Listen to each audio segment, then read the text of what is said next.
Fala,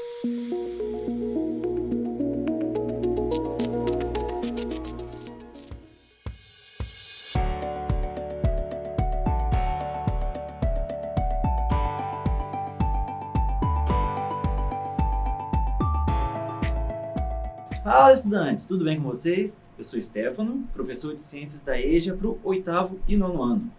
É um prazer estar com vocês mais uma vez. Na aula de hoje, vamos falar sobre um tema interessante e que é curiosidade de muitos, porque é algo que faz parte do desenvolvimento humano, certo?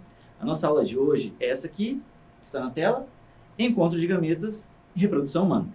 Para a aula de hoje, nosso eixo temático é empreendedorismo e educação financeira. Já o objetivo de aprendizagem é formular questões, diagnosticar e propor soluções para problemas reais a partir de elementos das ciências naturais, colocando em prática conceitos, procedimentos e atitudes desenvolvidos no aprendizado escolar. O objetivo desta aula é compreender as etapas do processo de reprodução e entender o desenvolvimento humano. Vamos dar início à nossa aula, mas antes disso, eu peço que você se lembre de registrar sua presença com a gente. O QR Code está aqui na tela e, apontando a câmera do celular para ele, você pode comprovar que está nos acompanhando, beleza? Então, vamos começar. Quando nós pensamos em reprodução, o que é que nos vem à mente? Dê uma olhada aqui na tela. Gente, pensando num contexto geral, a gente pensa num par, num casal com seus filhos ou filhotes, né? Porque também temos os animais. E é bem comum que a gente faça essa associação de imediato, porque esse é o contexto do qual nós fazemos parte.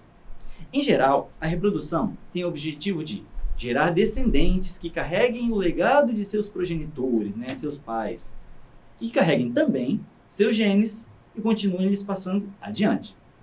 Mas como é que esse processo ocorre? Para nos ajudar a responder essa e outras perguntas, a aula de hoje vai discutir o funcionamento dos mecanismos que permitem nossa reprodução. Vamos explorar o papel do homem e mulher, bem como as etapas que se sucedem antes, durante e após a fecundação. E aí sim, vamos conseguir responder essa pergunta que temos aqui. Como o material genético dos pais é passado para os filhos? Se vocês estiverem preparados, então, boa aula! Estudantes, o primeiro ponto, para entendermos como tudo ocorre, é estabelecer alguns pontos sobre a reprodução humana, ok? A reprodução humana, gente, é classificada de duas formas. Ela é sexuada, tendo, portanto, a presença de gametas, as células reprodutivas. No caso do homem, temos o espermatozoide. No caso da mulher, temos o óvulo. A segunda classificação é sobre onde essa fecundação ocorre. Nesse caso, se classifica como fecundação interna, porque ocorre dentro do corpo da mulher. Assim, vamos começar conhecendo as células reprodutivas, gametas masculino e feminino, começando pelo masculino, certo? O espermatozoide. Ambos os participantes do ato reprodutivo, homem e mulher, têm seus gametas gerados nas gônadas, que são locais de produção desses gametas. No caso do homem, como traz a figura, estamos falando dos testículos. Nos testículos são produzidos os espermatozoides e também a testosterona, o hormônio sexual masculino. Ele é o responsável, gente, pelas características sexuais secundárias masculinas, que vêm à tona à medida que a maturidade é alcançada. E aí a gente tem o timbre da voz, presença de pelos, rigidez muscular, dentre outros. E a estrutura do corpo do espermatozoide permite a ele nadar. Dê uma olhadinha aqui, nós temos várias partes, né? Bem, para se deslocar, ele utiliza a cauda, esse flagelo. E potencializando este movimento, o corpo do homem libera líquidos que auxiliam nesse deslocamento, até a entrada no corpo feminino, que é o sêmen. Além da cauda, gente, temos também outras partes, começando pelo que seria a cabeça do espermatozoide. Vejam só. Esse pequeno envolto que a gente tem aqui na extremidade da cabeça se chama acrosoma. Gente, ele traz dentro de si um conjunto de enzimas digestivas, das quais vamos falar mais adiante, para poder entender quando forem utilizadas. Logo depois dele, a gente tem o núcleo, certo? Essa parte maior circular aqui dentro. O núcleo traz a informação genética, as características, o DNA do pai dessa futura criança, por meio dos cromossomos. Mas o que são eles, né? Gente, cromossomos são estruturas que carregam o nosso código genético, o nosso DNA. Um ser vivo completo possui 46 cromossomos. No entanto, a nossa célula reprodutiva, né, o espermatozoide, ele possui apenas 23, certo? Então, logo depois da estrutura que forma a cabeça desse espermatozoide, a gente tem a fonte de energia da nossa célula. São as mitocôndrias que formam essa pequena espiral aparente aqui dentro. Gente, as mitocôndrias são pequenos órgãos celulares. Elas são posicionadas ali exatamente próximas à cauda, porque podem fornecer a ela energia para o movimento constante que ela vai sofrer enquanto o espermatozoide estiver se deslocando. E aí a gente já entendeu como funciona o gameta masculino, né? Pelo menos um pouquinho a gente vai entender mais adiante. Mas agora a gente vai ver como se dá também pelo lado feminino, certo? Vamos falar do óvulo ou ovócito, certo? Assim como a célula reprodutiva masculina, as células femininas também são produzidas nas gônadas, que no caso dos óvulos são os ovários. E assim como no caso anterior, gente, as gônadas, além de produzirem os gametas, também produzem hormônios femininos. A progesterona e o estrogênio irão também fornecer às mulheres características sexuais secundárias, como o aumento dos seios. Agora, quanto à estrutura do óvulo, dê uma olhadinha. A parte mais externa dele, gente, o exterior, né, a gente vai fazer de fora para dentro para ficar mais fácil de entender. O exterior dele tem um conjunto de células que são bem juntinhas e estão visíveis bem aqui na figura. Elas formam a corona radiata. Se a gente estivesse falando de obstáculos, esse seria o primeiro a ser transposto pelo espermatozoide na fecundação. As células da corona radiata, gente, são tão próximas que formam uma barreira que impede essa entrada com facilidade, certo? E a gente vai entender daqui a pouquinho como é que ele consegue penetrar. Bem, se a gente passa por essa barreira, a gente encontra uma outra camada, chamada zona pelúcida. Não é tão rígida quanto a anterior, mas tem a função de impedir a entrada de mais de um espermatozoide. Vejam só, né? A fecundação pode receber apenas um, e ela garante isso. Passando por ela, nós chegamos ao citoplasma. É a parte de maior área aqui dentro, essa parte circular maior. Gente, o citoplasma, ele traz consigo substâncias nutritivas que vão servir de alimento, né, para o zigoto, né? A gente chama de zigoto o núcleo recém-fecundado, e dali ele consegue tomar forma até se tornar um ser vivo, certo? Então tudo isso vai servir de alimento para ele, é uma substância altamente nutritiva, tudo bem? Funciona no início da gravidez, esse processo de alimentação. Gente, passando por ela, chegamos ao citoplasma de nossa célula. Ele consiste em um conjunto de substâncias nutritivas que servirão de alimento para o zigoto, o ser vivo ainda em formação bem no início da gravidez. No citoplasma também encontramos os grânulos corticais, que são essas bolinhas menores aqui que estão dentro da região mais rosada, certo? São estruturas que vão funcionar como um sistema de segurança para que apenas um espermatozoide consiga penetrar no óvulo. Como falei no caso da zona pelúcida, né? Eles trabalham em conjunto e a gente vai ver como ocorre esse trabalho partilhado.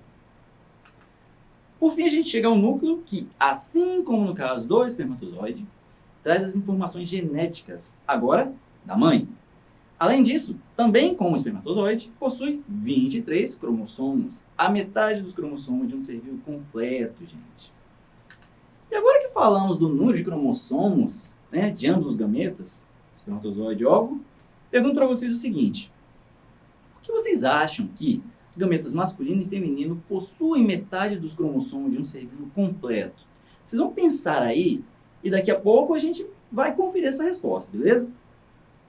Porque agora a gente vai falar do período de ovulação feminino. Temos aqui uma foto do sistema reprodutor feminino com todas as partes dele. Essas partes mais esbranquiçadas aqui nas extremidades são as gônadas femininas, né? Ou seja, são os ovários, os produtores dos gametas e dos hormônios. Durante o período de ovulação, pessoal, o que ocorre aqui é que o ovário libera um óvulo que vai em direção às tubas uterinas, né? E lá ele aguarda a chegada do espermatozoide. Esse período, né, é chamado de ovulação. E o corpo da mulher começa a se preparar para que possa gerar uma nova vida, alterando os níveis hormonais e as características internas. O tecido que reveste as paredes do útero, o endométrio, se cobre de vasos sanguíneos que irão nutrir, irão alimentar esse óvulo quando ele se alojar para que possa se desenvolver nos estágios iniciais da gravidez. Tudo isso, gente, independe do ato sexual, porque tem relação com o período de ovulação da mulher. O homem não interfere, certo? E o que vier a acontecer depois disso é que pode variar, caso haja fecundação ou não. Primeiramente, a gente vai considerar o que ocorre quando o óvulo não é fecundado pelo espermatozoide. É uma situação que ocorre naturalmente, né?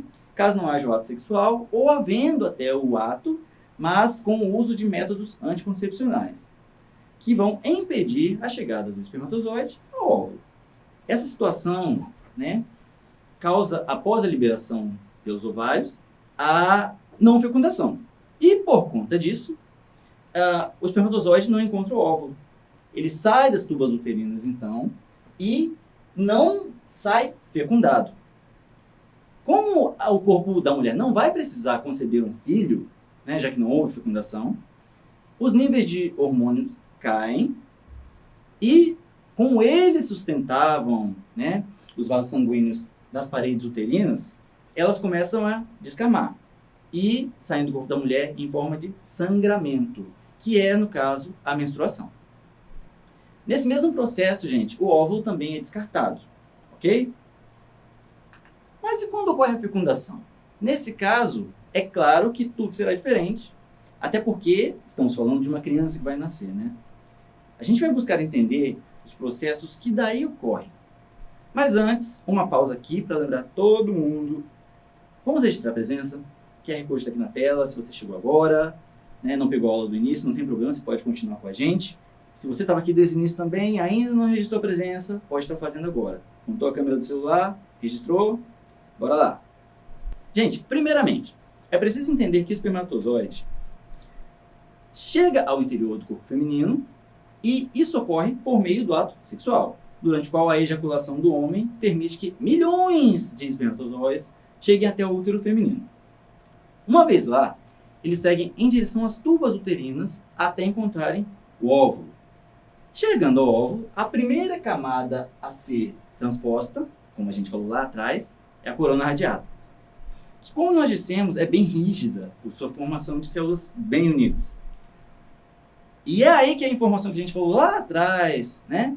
Lembram daquelas enzimas digestivas que os espermatozoides trazem no acrossoma, na extremidade, assim, fica próximo à cabeça? Então, eles vão liberar essas enzimas na corona radiata. Por quê? Elas vão corroer essa superfície, né? Vão corroer essa proteção inicial. Assim, a corona ela não se desfaz, mas ela fica mais fácil de ser transposta pelo espermatozoide. Então, ele consegue realizar a penetração.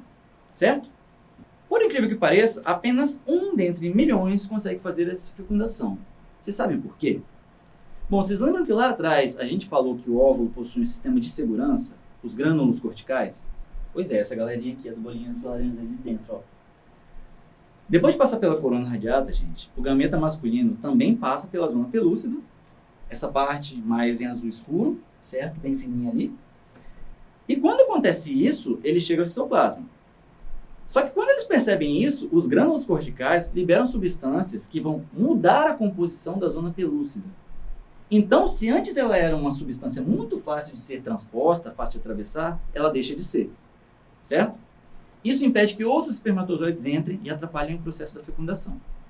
Ainda assim, se algum deles conseguir passar, não haverá fecundação por dois espermatozoides, porque um deles vai acabar não resistindo, ele não vai sobreviver. Pois bem, então aquele espermatozoide chegou antes dos demais e alcançou o núcleo. Então ele funde o seu material genético com o gameta feminino. E aí, juntando os 23 cromossomos do gameta masculino com os 23 cromossomos do gameta feminino, agora sim a gente tem os 46 de um indivíduo completo. Fiz essa pergunta lá atrás, eu acho que muita gente aí já tinha sacado e já acertou que isso ia acontecer. Então, turma, feita essa fusão genética, né? O óvulo fecundado se dirige até a saída das tubas uterinas, ele segue esse caminho que a gente está mostrando aqui, certo? Saindo dali, ele se fixa no endométrio, certo? A parede uterina que a gente citou antes, e ela que vai sustentar ele, vai alimentar, vai nutrir até o início da gravidez. Após 3 meses, será possível se perceber os batimentos cardíacos da criança. Também nesse período que se forma o seu cordão umbilical e a placenta, né? O órgão que envolve o bebê em um líquido para que ele se alimente e possa respirar. Aos 6 meses, a mãe consegue sentir os primeiros movimentos do bebê. É quando a gente diz que ele está chutando.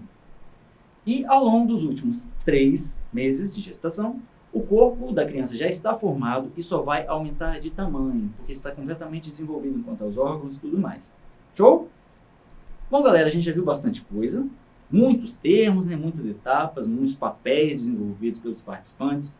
No entanto, existem diferentes cenários que se apresentam na vida de pessoas que desejam ter filhos. Existem casais que encontram dificuldades para gerar uma criança, ainda que tentem por longos períodos. As razões podem ter relação com incapacidade reprodutiva de ambos. Há situações em que a mulher passa por distúrbios ovulatórios, nos quais a liberação dos óvulos ou a passagem pelas tubas não ocorre como deveria. Também temos o lado do homem, né? Quando o homem produz um baixo número de espermatozoides para os padrões de saúde comuns, ou quando esses espermatozoides que são produzidos não chegam a alcançar o óvulo e não realizam a fecundação. Buscando sanar tais dificuldades, gente, empreendimentos voltados para a reprodução humana assistida, ou RHA, surgem como alternativas. E assim como existem diferentes razões para o insucesso reprodutivo, também vão existir diferentes métodos para tais situações, dentre os quais daremos destaque a 2, a inseminação artificial e a fertilização in vitro. Até certo ponto, esses procedimentos seguem as mesmas etapas, tá?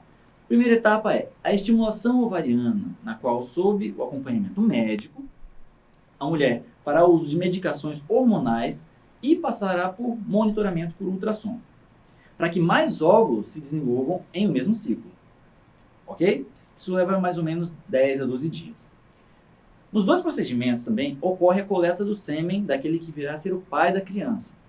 E qual a diferença entre os 2 então? A diferença é que na inseminação artificial, a mulher vai receber o medicamento para que ovule em até 36 horas. Então o médico fará a injeção do sêmen do pai na cavidade uterina dela, para que ocorra a fecundação ali mesmo, quase que naturalmente, né? Já na fertilização in vitro, a gente vê aqui que ocorre uma diferença nessa parte, porque ocorre a coleta de óvulos. Coletando os óvulos da mulher, essa fecundação é realizada em laboratório. São coletados de 3 a 5 óvulos, que serão postos em contato com espermatozoides selecionados, né? A gente também vão buscar espermatozoides mais saudáveis, para que ocorra a fecundação externa, ou seja, ela não vai ocorrer dentro do corpo da mulher. Fecundação, não desenvolvimento. O desenvolvimento vai acontecer. Por quê? Fecundação, como explicamos, é o ato em que o espermatozoide penetra no óvulo e o transforma, né? Ocorre a fusão genética dos 2. Show? Só que essa fecundação vai ocorrer em incubadoras, aparelhos que existem em laboratórios especializados para isso.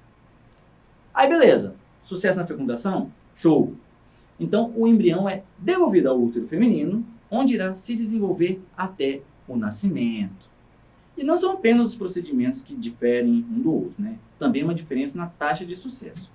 Enquanto a chance de fecundação é de 20% na inseminação artificial, a fertilização in vitro traz uma taxa de sucesso de 40%. Números que também se refletem nos valores investidos, já que os custos de uma inseminação artificial começam em R$3.000, mas a fertilização in vitro custa por volta de uns R$20.000 inicialmente.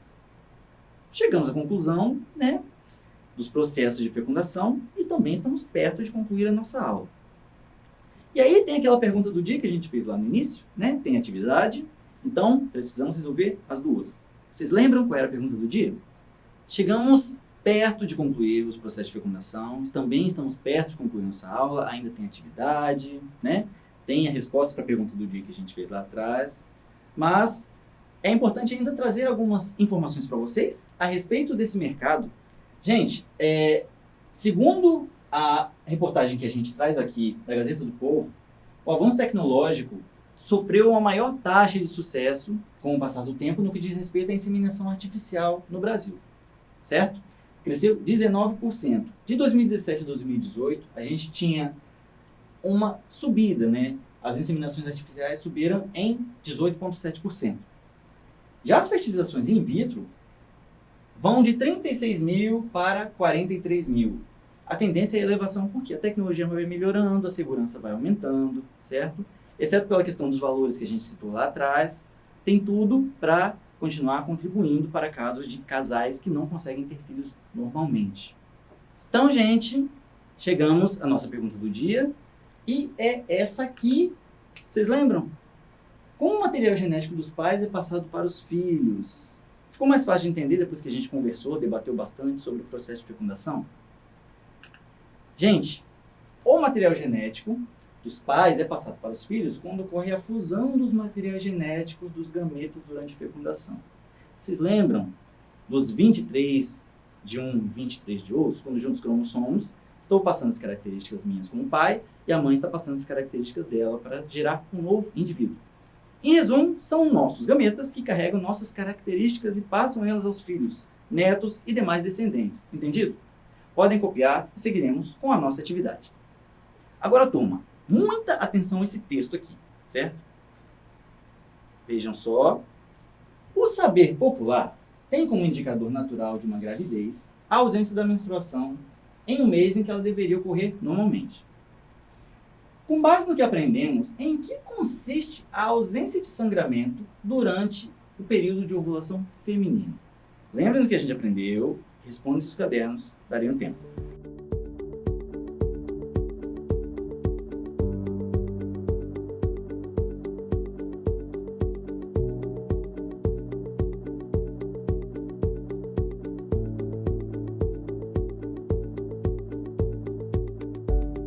Voltamos com a nossa resposta aqui e ela diz o seguinte, né?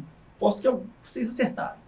A ausência de sangramento durante o período de ovulação, gente, pode indicar, certo? Não é uma certeza, que o óvulo foi fecundado por um espermatozoide. E aí o que acontece? Por estar abrigando um óvulo em seu interior, as paredes do útero não descamam, não ocorre sangramento, não ocorre a menstruação. Então, sim, não houve sangramento durante o que seria o período de ovulação, é possível que tenha ocorrido a gravidez. Show?